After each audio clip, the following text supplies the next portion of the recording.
20 जनवरी 2025 को Donald Trump ने फिर से अमेरिका के राष्ट्रपति पद की शपथ ली, लेकिन इस बार उनके फैसलों ने एक बड़ा विवाद खड़ा कर दिया। ट्रंप ने ऐलान किया कि अमेरिका में अब केवल 2 लिंगों, पुरुष और महिला की ही कानूनी पहचान होगी और तीसरे लिंग को अब कोई अधिकार नहीं मिलेंगे। वहीं भारत में राष्ट्रीय स्वयंसेवक संघ ने भी अपने विचार साझा किए, जो ट्रंप के फैसले से बिल्कुल अलग हैं। आरएसएस ने हमेशा समाज में समानता और समावेशिता की बात की है, और जब बात तीसरे लिंग के अधिकारों की आती है तो आरएसएस ने पूरी तरह से समर्थन दिया है। आरएसएस, जो समाज के हर वर्ग की भलाई के लिए काम करता है, ने हमेशा समानता की बात की है। खास तौर पर तीसरे लिंग के अधिकारों को लेकर आरएसएस के दृष्टिकोण हमेशा से समावेशी रहे हैं। आरएसएस के नेताओं का कहना है कि समाज में हर व्यक्ति को समान अवसर मिलना चाहिए, चाहे वो पुरुष हो या महिला या फिर ट्रांसजेंडर हो। हमारा समाज हमेशा समावेशी और सहिष्णु रहा है। हम हर किसी को समान अधिकार देने में विश्वास करते हैं, यही हमारा धर्म है। ये बयान दिखाता है कि आरएसएस तीसरे लिंग को न सिर्फ पहचानता है, बल्कि उन्हें समाज में पूरी तरीके से समाहित करने के लिए भी काम करता है। आरएसएस के आयोजनों में ट्रांसजेंडर समुदाय को सम्मानित किया जाता है और उनके अधिकारों की रक्षा की जाती है। ट्रंप ने कहा कि लिंग की पहचान केवल 2 श्रेणियों में होनी चाहिए, पुरुष और महिला। उनका कहना था कि इस तरह से समाज में स्पष्टता बनी रहेगी और भेदभाव को रोका जा सकेगा। लेकिन इस फैसले ने सवाल उठाए कि क्या ये वास्तव में समाज में समावेशिता और समानता को बढ़ावा देता है। ट्रंप का ये कदम अमेरिकी समाज में भेदभाव को बढ़ावा दे सकता है। उनकी नीति तीसरे लिंग के अधिकारों को नकारने की दिशा में है, जो कि बहुत से लोग और संगठनों के लिए अस्वीकार्य है। खास तौर पर ट्रांसजेंडर समुदाय के लिए ये एक बड़ा झटका हो सकता है। यहाँ पर एक बड़ा अंतर देखने को मिलता है। आरएसएस, जो भारतीय समाज की एक महत्वपूर्ण संस्था है, ने हमेशा समावेशिता और समानता की बात की है। वहीं ट्रंप, जो अमेरिका के राष्ट्रपति हैं, उनके दृष्टिकोण समाज को विभाजित करने वाले हैं। आरएसएस ने तीसरे लिंग के अधिकारों को बढ़ावा दिया, जबकि ट्रंप का ये कदम समाज में भेदभाव को बढ़ा सकता है। भारत में जहां आरएसएस और सरकार ने ट्रांसजेंडर समुदाय को अधिकारों की सुरक्षा दी है, वहीं ट्रंप ने अमेरिकी समाज को पारंपरिक लिंग पहचान की ओर मोड़ दिया है। ये अंतर दोनों देशों की नीतियों और समाज के दृष्टिकोण को दर्शाता है। ट्रंप के फैसले से अमेरिका में ट्रांसजेंडर समुदाय को कठिनाइयों का सामना करना पड़ सकता है। वहीं भारत में आरएसएस ने हमेशा ये सुनिश्चित किया है कि ट्रांसजेंडर समुदाय को समान अधिकार मिलें। आरएसएस का दृष्टिकोण एक समावेशी समाज की ओर है, जो हर व्यक्ति को समान सम्मान और अवसर देता है।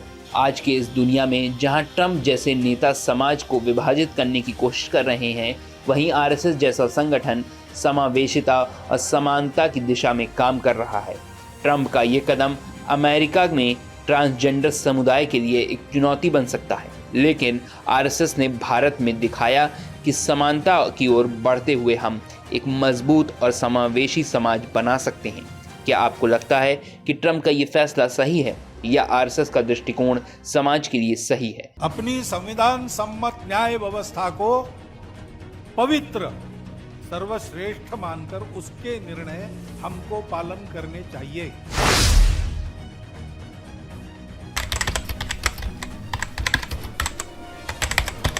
परंतु हर मस्जिद में शिवलिंग क्यों देखना? नमस्कार दोस्तों, आज हम आपको एक ऐसी कहानी सुनाने जा रहे हैं जो देश की राजनीति को हिला सकती है।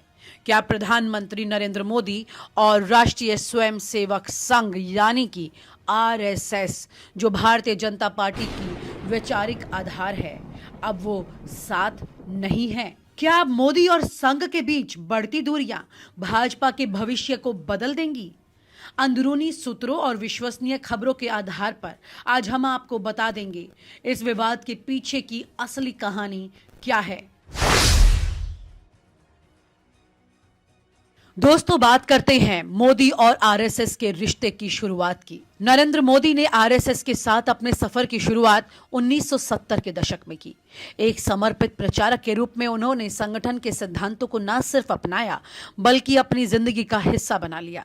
2001 में जब उन्हें गुजरात का मुख्यमंत्री बनाया गया तो ये आरएसएस के आशीर्वाद के बिना संभव नहीं था। इसके बाद 2014 आया, पूरे देश में मोदी लहर छा गई। आरएसएस ने न सिर्फ उनके नेतृत्व को स्वीकार किया बल्कि उन्हें देश के प्रधानमंत्री के रूप में स्थापित करने में हर संभव मदद की। ये वो समय था जब मोदी और संघ का रिश्ता सबसे मजबूत था। दोनों साथ में हिंदुत्व, विकास और राष्ट्रवाद को बढ़ावा दे रहे थे।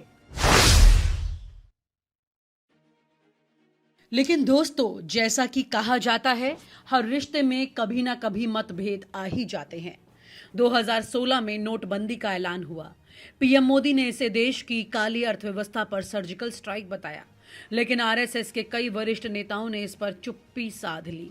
अंदर खाने से खबर आई कि संघ के कई आर्थिक विशेषज्ञ इस फैसले से सहमत नहीं थे। फिर आया 2020 जब 3 कृषि कानून लाए गए। ये कानून मोदी सरकार का एक बड़ा कदम था, लेकिन देश भर में किसानों ने इसका जमकर विरोध किया। आरएसएस के तहत आने वाले किसान संगठन भी इन कानूनों से नाराज दिखे। अंततः मोदी सरकार को इन्हें वापस लेना पड़ा। यहीं से तस्वीर साफ होने लगी कि संघ और मोदी के बीच मतभेद अब बढ़ते जा रहे हैं। ये दूरियां अब खाई में बदल चुकी हैं। तस्वीर बाहर से दिखे ना, लेकिन अंदर दरारें बढ़ चुकी हैं। दोस्तों, आरएसएस का हमेशा से मानना रहा है कि संगठन व्यक्ति से बड़ा होता है, लेकिन पीएम मोदी का नेतृत्व एकदम अलग था। उनका व्यक्तित्व केंद्र में रहता है।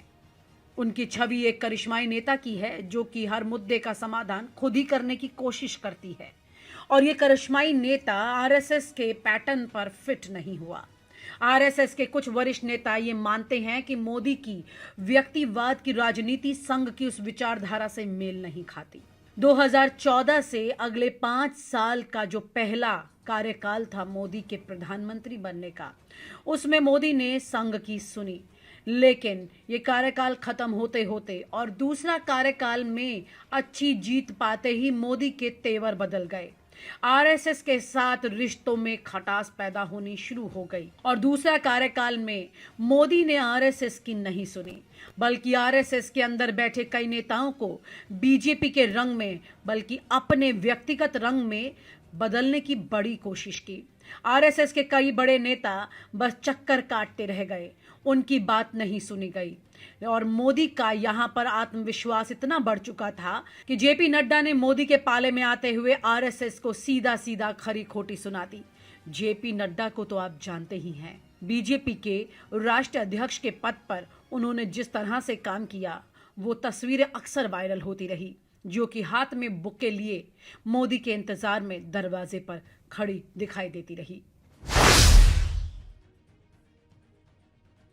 सूत्रों के मुताबिक आरएसएस अब भाजपा को याद दिला रहा है कि पार्टी सिर्फ नरेंद्र मोदी के करिश्मे पर नहीं चलेगी। पार्टी का आधार विचारधारा और संगठन है, ना कि किसी एक व्यक्ति का चेहरा। लेकिन असली विवाद तब शुरू होता है जब आरएसएस ने कई मुद्दों पर खुलकर अपनी नाराजगी सामने रख दी।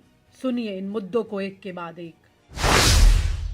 पहला, चीन के साथ तनाव। आरएसएस ने मोदी सरकार से सवाल किया कि गलवान घाटी जैसी घटनाओं के बाद भी चीन के खिलाफ कठोर कदम क्यों नहीं उठाए जा रहे। दूसरा, राम मंदिर के मुद्दे पर देरी। ये वो मुद्दा है जो भाजपा और संघ की पहचान का हिस्सा है। तीसरा, संघ की सलाह की अनदेखी। कई बार ऐसा हुआ कि मोदी सरकार ने बड़े फैसले लेने से पहले संघ से विचार विमर्श नहीं किया। ये बात संघ के वरिष्ठ नेतृत्व को बुरी लगने लगी। अब सवाल उठता है कि आगे क्या होगा। सूत्रों का कहना है कि आरएसएस ने साफ कर दिया है कि अब भाजपा के हर बड़े फैसले में संघ की सहमति जरूरी है। संघ ने भाजपा के भीतर एक नई रणनीति पर काम शुरू कर दिया है। नए चेहरों को मौका। संघ अब भाजपा में नए नेताओं को उभारने की तैयारी कर रहा है। संगठन पर जोर। संघ ने भाजपा को याद दिलाया है कि पार्टी व्यक्तित्व से नहीं, संगठन और विचारधारा से चलती है। मोदी पर निगरानी। हर बड़े फैसले पर संघ की कड़ी नजर रहेगी। दोस्तों, आपको जानकर हैरानी होगी कि मोदी, जो कभी हर फैसले पर अडिग रहते थे, अब संघ की बढ़ती निगरानी के कारण बैकफुट पर आ चुके हैं। हालांकि सार्वजनिक रूप से कोई भी इसे मानने को तैयार नहीं होगा, लेकिन अंदर खाने से खबरें जोर शोर से आ रही हैं कि मोदी अब अपने फैसले लेने से पहले संघ के रुख को समझने की कोशिश कर रहे हैं। ये बात उनकी राजनीति और उनके काम करने के तरीके को खूब प्रभावित कर रही है। तो दोस्तों, ये कहानी बताती है कि भारतीय राजनीति में रिश्ते कितने जटिल होते हैं।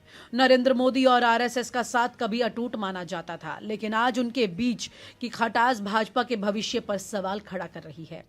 क्या आरएसएस और मोदी के बीच ये दरार बढ़ेगी या फिर दोनों एक बार फिर साथ आकर भाजपा को एकजुट रख पाएंगे? आपकी क्या राय है? कमेंट करके हमें जरूर बताइएगा।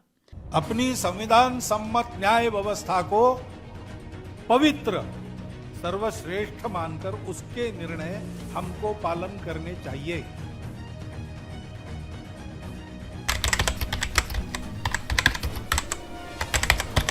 परंतु हर मस्जिद में शिवलिंग क्यों देखना?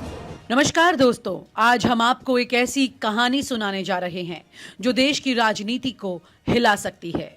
क्या प्रधानमंत्री नरेंद्र मोदी और राष्ट्रीय स्वयंसेवक संघ यानी कि आरएसएस, जो भारतीय जनता पार्टी की वैचारिक आधार है, अब वो साथ नहीं है? क्या अब मोदी और संघ के बीच बढ़ती दूरियां भाजपा के भविष्य को बदल देंगी? अंदरूनी सूत्रों और विश्वसनीय खबरों के आधार पर आज हम आपको बता देंगे इस विवाद के पीछे की असली कहानी क्या है। और आप हमसे जुड़े रहने के लिए सब्सक्राइब करें YouTube पर, फॉलो करें Twitter पर और लाइक करें Facebook पर। और ज्यादा जानकारी के लिए आपको टाइप करना होगा सिर्फ न्यूज़ नशा।